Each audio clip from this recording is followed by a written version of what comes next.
In this video, I will show you how you can add an email on your iPad 11 A16.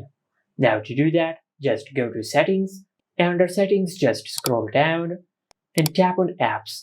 From this app list, just look for the Mail app. Then tap on it.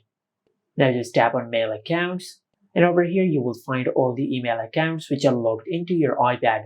Now to add another email account, just tap on Add Account, then tap on Choose from a list. Now over here, just select your email service provider. Now if you want to log into your iCloud account, you can do it from here. But if you also want to log into your Google account or Outlook account, you can do it from here.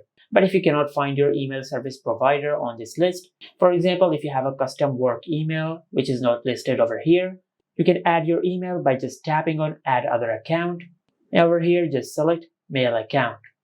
Now in the name section, just enter your name, and in the email section, just enter the email which you want to log into. And in the password section, just enter the password of the email. After that, in the description section, just enter for what you are using the email. After you've done that, then just tap on Next, then follow the instructions mentioned on the screen to log into your email account. Now for an example, I will log into this email account. I will select Open Browser. Now in this section, just enter your email address. Now after that, just tap on Next. And on this page, just enter the password of your email address. Then tap on Next and select Continue, just like that. Now on this page, you will be asked for what you want to use your email for. For example, if you want to use your email to send and receive emails, just enable the toggle for email.